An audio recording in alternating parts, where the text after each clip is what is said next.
No, I mean, there's a lot of guys that play really well in practice and can't translate it. You know, they just don't have the nerves or the stomach to take things from the practice court to game night. So no, you gotta do it on game night. You gotta be consistent. When the lights come on. Roger, Cleveland.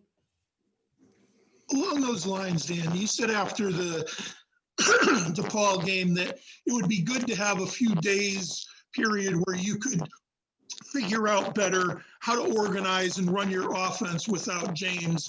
Has it been productive the last few days toward that? Yeah, I think so. And I think it will be, kind of moving away from Monday's game. St. John's. It's hard to run any offense versus St. John's with, the way that they press and pressure. With Dunn and Posh, with the way that they pressure the ball and the way they switch everything and the way that they trap and deny, and it's, they make it hard to have any semblance of an offense. Really, it's playing against this type of defense. It really is about kind of like players being able to make plays, recognizing the switches and the good matchups, and just kind of playing basketball, because they take you out of any type of system or pattern that you want to run. But so beyond the St. John's game, I feel like we'll have a plan where we see a little bit more conventional, zone or man principled defense. Dave Borges. Yeah, as far as James goes, obviously was it a hyperextended elbow? Was that can you say exactly what the injury was? Was that what necessitated the surgery? And I know you said a couple of weeks. I know I've seen out there someone saying 2 to 4 weeks. Does that sound about accurate that we might see him back? And then also just one with St. John's, kind of like the 40 minutes of hell type of thing they like to put you through, is being down another player, already down another, with Andre. Does that affect you a little more against them? Yeah, I think James is playmaking, because what St. John's forces you to do is to make plays individually, and then they really rally to the ball. They nullify a lot of screening and a lot of type of like actions that you would run, because they blow them up by switching or denying or trapping. So I just think losing James in a game like this, where the court's going to be open and you're going to have space and things are going to be denied, and there's driving lanes available to go make plays, not having, you're by far and away your best attacking shot creator, playmaker, hurts, because you need playmakers against this type of a defense. And then as far as James, I mean, yeah, James is the, it was just the bone spurs.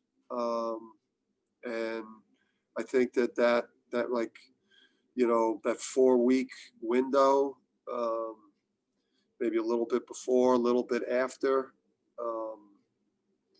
I think is when you should probably start looking for him.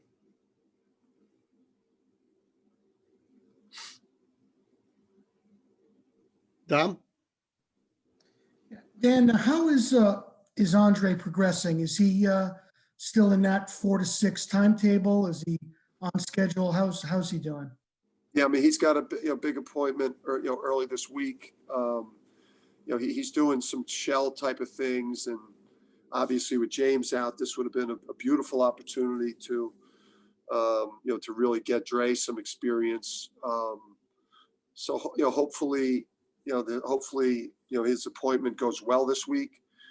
It's early in the week, and if that goes well, then he's gonna potentially be able to get back to things relatively quickly, because he's been able to do a lot of cardio work, and he's been in some parts of practice.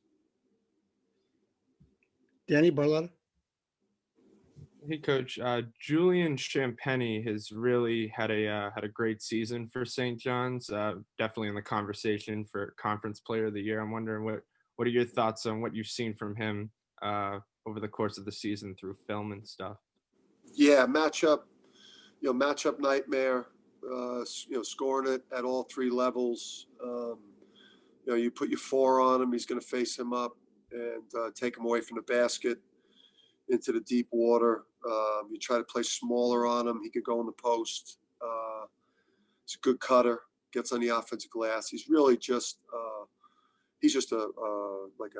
really skilled, just beautiful natural scoring instincts, and one of the better players in the league. So it's gonna be a tough matchup for Isaiah, but Tyrese, Tyler, Brendan, number of guys will get an opportunity to guard him. Mike? Hey, Dan. I was just kind of curious, how much emphasis did you put on rim protection in practice this week, considering how reliant St. John's is on scoring inside the arc? Yeah, I probably spent, Mike, more time on trying to keep the ball from getting to the front of the rim. Like a lot of heavy emphasis on guarding the dribbler. Posh, and Dunn and Williams. These guys all really, really good off the dribble. Champagny, all these guys can really go by you and make plays. So we're going to have to be really, really solid on the ball, and we're going to have to be really, really good when we're off the ball with guys that we can help off of and not chase to the weak side of the court. When you're guarding a non-shooter off the ball. Neil? Dan, how is Tyler? Looks like you got a little shiner this week. And what do you do as far as Wednesday with games kind of in flux? How do you guys kind of prepare when you're maybe 70% sure it's not going to happen or 70% sure it is definitely going to happen? How does that kind of affect preparation, 3-4 days out? Yeah, I mean, that's something we'll deal with. Once we wanted to keep our focus on St. John's today, and now we'll meet with Dave and obviously look at our options, and go with the one that makes sense for us. But really, it wasn't given that much thought because our just total focus is on a really talented, athletic St. John's team. Wayne? Dan, is this the kind of gambling defense that if you make good, crisp passes, you can get ahead of that defense and get some open looks? Yeah, I mean, it's there for you.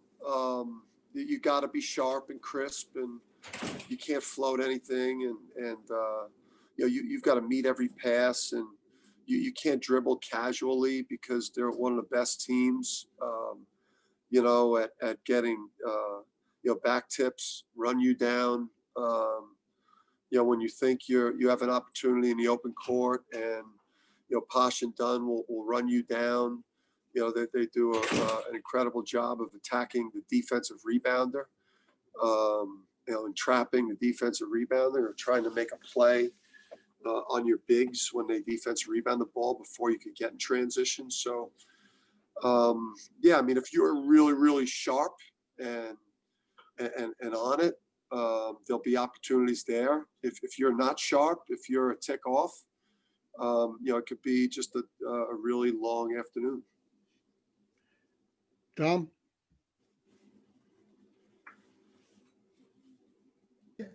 Dan, I'm wondering if you have a different mindset or maybe talk about a different mindset with the game when you don't really know how many games you're going to end up playing. And so there's no way of knowing how much impact each game could have. If you a loss here or a loss there that you might normally be able to offset later, you might not get the opportunity to play enough games to do that. So I'm wondering if that changes your thinking when you're weighing short-term versus long-term, In terms of winning and losing, Don? Well, just, I mean, in terms of the emphasis, I mean, for instance, you might push a guy to come back for a game when you do that, if you knew you had more opportunities later, you know, would you do? Yeah. I just think, you know, this is a season that obviously you see it across the country. I mean, teams that have been in pauses or, you know, traditionally, you know, this has been, you know, it's a tough season. I mean, it's a tough season to manage. It's you know, when literally you're waiting for the text message from the medical people every day to see whether you have it tomorrow or not. It just kind of puts you you're just in a practice by practice, game by game, almost minute by minute mindset with this. And, you know, for me, I'm not, you know, like in terms of that type of thing with, you know, you're just trying to win the next game. You know, you're just trying to have a great practice. You're just hoping that you don't get that you get a text message instead of a phone call, because usually the text message means all negative. The phone call means there's a problem with a likely pause or an opponent. So, yeah, I mean, we're not looking too far down the line here with anything. Mike Crispino? Hey, Dan, they average 10 steals a game, over 10 steals a game. That's fifth in the country. Is that what sparks their offense more than anything? Yeah, I mean, they get you, you know, if we get into a wild affair with them, it's not going to be good for us. We've got to be opportunistic in transition. We've got to be opportunistic against their pressure. We get quality opportunities. We've got to take them. You know, but we've got to play our defense. You know, we've got to play elite defense and really make them earn every opportunity offensively. We've got to get back to the rebounding team that we were before the last one, where we were brutal on the glass. And we got to take great care of the ball. I wouldn't mind, you know, they want to go really, really fast, and especially with James out, that's not something that we're interested really in doing right now. So we got to control the pace of the game. We got to drag them through the type of game that we want to play, and you know, and grind out the game the way that we're learning to grind out these games. Dave? Dan, it looked like Tyler had a little bit of a shiner after practice the other day. What happened, and how's he doing? Yeah, he took a shot. He was fine. He, you know, he was able to, the swell, you know, he had pretty significant swelling. He missed a part of the next practice. And then once he started moving around a little bit, the swelling went down. So, you know, he missed the end of practice. What day is today? Today's Sunday. Missed the end of practice on Friday. Missed the beginning of practice on Saturday, but he's completely fine. And it's you know, listen, when you're not in a traditional year like this, I think, and you haven't played as many games, I think your practice intensity has got to be there to supplement the games you've missed. And I think it's appropriate that he's got kind of like a swelled up kind of look of a boxer, because, you know, we're in for a heck of a fight tomorrow with these guys. Gavin? And when did you see, since you took over, where the intensity in practice then carried over to the intensity in the games? Because the players talk about, you know, how the games seem easier. When did you reach that point? You know, I would say year two. You know, year one, you're fighting with everybody to practice the right way, to prepare the right way. You know, it's like they're, you know, the program, the players, they're in habits of what they're used to in terms of their preparation, in terms of how they would show up for work. And we had to rewire that. And that took that whole first year. We were a much different team competitively. last year. Minus the trip to start the conference season, and the St. Joe's game where we had some dysfunction behind the scenes going on. We were incredibly competitive and learned how hard you have to play and how well you have to compare. Well, we just didn't know how to win at that point yet. So year two, but you still don't know how to win yet. So you play a lot harder. You just have more excruciating losses as compared to embarrassing losses. Eric Gobras? Coach, we saw a picture with you and the team yesterday. They gave you. Oh, can I just get one more in? About your shirt? Yes. What'd you think of it? I thought that was a beautiful gift. One of the nicest gifts I've ever gotten. I feel like it was an appropriate gift. Captain Brutality. I'll take it. I'll own that.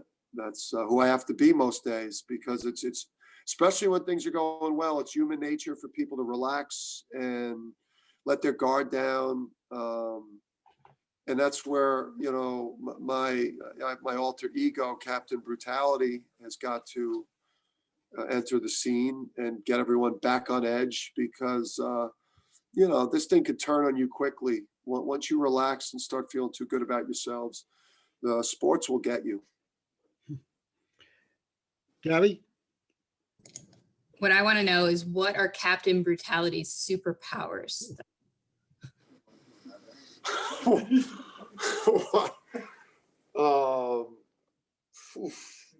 An endless supply of intensity, an unreasonable demand for effort and accountability, an ability to set the standard always a little bit higher than anyone could actually get to. So those are probably would be my three greatest superpowers. A tunnel vision on the season only, and nothing else.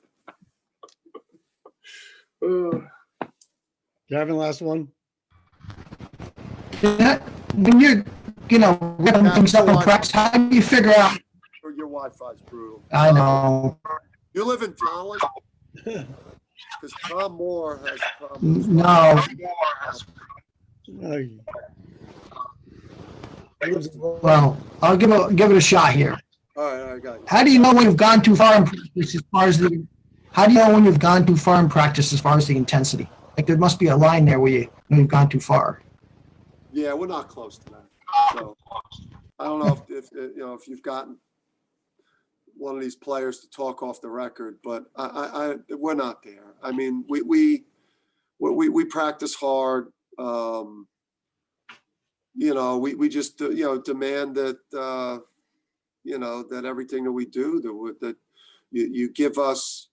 We listened to a great podcast with Brian Dawkins, the former Eagles and Denver Broncos safety, Hall of Famer, and we had our players listen to it, and one of the beautiful things he said in there was, he was the standard bearer for everyone in the organization to give everything that they had every single day, not just what they had left, in terms of like being distracted with off the court stuff, staying up late, partying, not getting enough sleep, not being fully engaged. So, I mean, the only thing that I demand as a coach is every single thing that these guys have. And if you choose to go to a place like UConn that has national championship and Big East championship aspirations and producing pros, you better give everything you have, or else you have no shot.